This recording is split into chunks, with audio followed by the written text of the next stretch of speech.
and appearing at the York Hall in action on the Boxing YouTube channel this weekend is Ali Reza Gadir, better known to boxing fans as Razor Ali.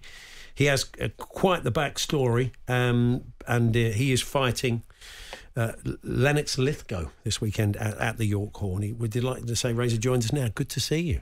Thank you so much. It means a lot for having me. Thanks for coming in. I mean, I think it is. We talk about the power of boxing to turn people's lives around, and that's been very true of you, isn't it? You've been in this country for 8 years. You had an incredibly tough start in life. You were born in Tehran. That's and had a pretty difficult childhood, didn't you, Razor? I believe so, yes. Childhood wasn't anything like childhood to me. You know, I fed myself since age of 6, been on the street and learned how to survive every day. You lost members of your family in a car accident you were involved in. I mean, incredibly tough start. Kind of a strange. You're kidnapped by your father and held to ransom. I mean, it's just an unbelievable story. Yes, I don't know, like why all that things happened to me in life, but I believe God has planned for everybody. You know, I was in a car crash with my family. I'm the only survivor. I was burned pretty so much, you know. Yeah. And to see my family burned to death, I never forget that moment. But I believe everything made me the man I am today. And you came to the UK and you kind of found boxing by accident, didn't you? I was always a fighter since age of 8 years old. I was a Thai boxer. Right. And since age of 15, I traveled to China, to Asia to fight, Thailand, Malaysia. And when I came to the UK, I had so much love for boxing. And I was like, you know, I want to start boxing. Never boxed ever in my life. And it really worked because I believe I was so determined and so tunnel vision with my dream, and I had such a big smile. I was homeless when I arrived here, and I couldn't care about anything. For me, it was I had a smile on my face, and I want to be a champion. I went to the gym. They said to me, clean the toilet if you don't pay and stuff. I went through all of those things. To me, it felt like a movie, and I was like, I couldn't have the respect, you know.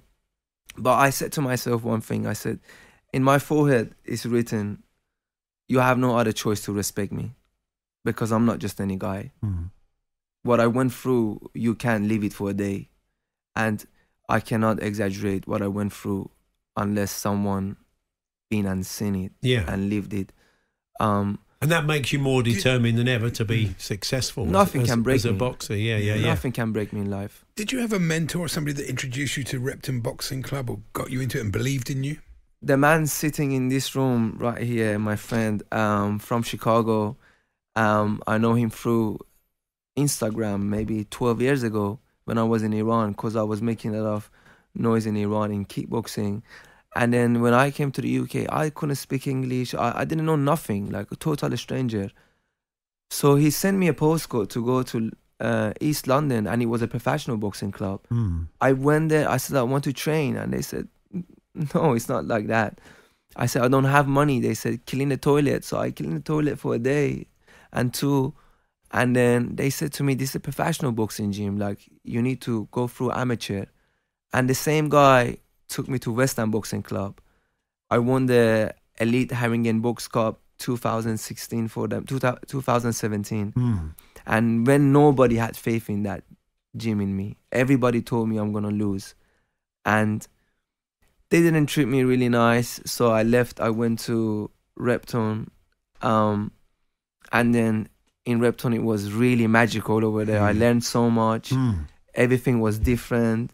They treat me like a family, and I turned pro after that. Fantastic. I mean, Repton's got, people don't know, John H. Tracy, Morris Hope, Audley Harrison. Very famous great club, names have gone through the club over the years. I'm proud to be part of them. I'm proud in my backstory. I came from Repton Boxing Club. Yeah. I got so much respect for them. They they really helped me in my career.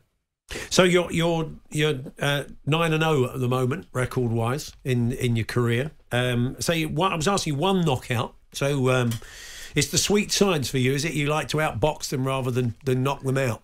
No, I love to knock them out. I had some stuff always happening in my career so far. Again, to be here, to be 9-0 and to be in this stage, it wasn't easy because, again, nobody wanted me. I had no amateur background. Yeah. I've never boxed. So I started boxing when I was 19 years old. So I had to work really hard. I had to learn about my craft, how to understand the business of boxing, because it's not only that you just put a pair of gloves and then you want to punch. Sure. The business of it, obviously the craft and everything. I had to really work hard to be here. But again, a lot of people didn't want to value me or take me serious. But I told them, like, I'm that guy, I keep coming at you. So you better want me. Yeah, you do a bit of motivational speaking, and just speaking to you now, I'd imagine you're pretty good at it. No, people keep asking me because, like, where I am today, how did I do it and stuff. And I always tell them, like, I had only one thing in my life, and that was hope. And hope brought me here. Yeah. Wow, indeed. And what do we know of your opponent this weekend? What can you tell us about him? Have you done much homework on Lennox Lithgow? I left it to my trainer. I looked at him. I don't see anything special about this guy. I respect him as a boxer, but I believe there is level. This is standard for me. I've seen myself here. This is another guy I'm gonna go through, get my belt, be 10-0, and move on. See what comes on my way. Yeah. What are the fights you dream of then, further down the road in your division? I came from a little town, a ghetto in Iran. I'm in fighting in London. 14 Wembley Arena, 14 Bournemouth in Vitality Stadium. I want to have the same. I want to go to Vegas. I want to go to Saudi. I want to be established everywhere. I'm international, you know. So I'm from Middle East, from Iran. I got fans over there. I got people here, and I just want to take the beautiful crowd that I have everywhere around the world and establish myself as a superstar. And what is the attitude towards boxing in Iran, Reza? What do they make of it as a sport? How's it viewed? Boxing is not really hyped up. Thai boxing is really hyped up. Football, as you know, and wrestling, we are very good at it. Weightlifting, we are very good at it. But boxing, not really. That's why I've never boxed in Iran, because no one really valued it. Yeah. But having you, I mean, a kind of breakout Iranian star who's doing very well in world boxing, you know, God willing, you continue being successful and becoming more of a household name. I'm sure there'll be a lot of people over there very proud of what you're doing. I appreciate every people supporting me. It means a lot. A lot of people in my country messaging me, and they tell me that our kids, our youngers look up to you, and I'm like, it seems like a dream to me, you know. Yeah. I don't feel it, like day-to-day life for me is like a movie. So you got a couple of days to the fight. Well, what's the kind of countdown? What will you be doing in the next couple of days? What's on the timetable? Today I got a lot of media workout, and I mean, like, press, and I have to get ready for tomorrow for the weigh-in. Yeah.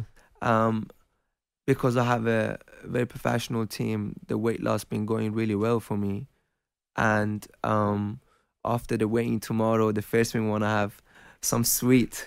Yeah. Some sweet. I want to have some sweet. And then obviously on Friday, and I'm grateful for GBM, for talkSPORT. It's a dream come true for me, you know, to be in this stage, a lot of audience seeing me.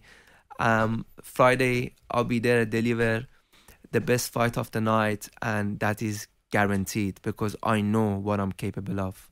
Well, look, we will look out for you. We'll be watching on Friday night. It's lovely to meet you. Continued success. Thank you for having me. And we only kind of scratched the surface of Reza's story. So if you go and check him out on wherever, on YouTube and certainly on Google his name, you'll read his quite amazing backstory. And as Andy says, you'll understand why He does a lot of motivational speaking. Thank you, Andy. It's all part of the evenings at London Calling, GBM's event at the York Hall in London. You can catch Razor in action. Good to see you. Thanks for coming in. Thanks for having me, Paul.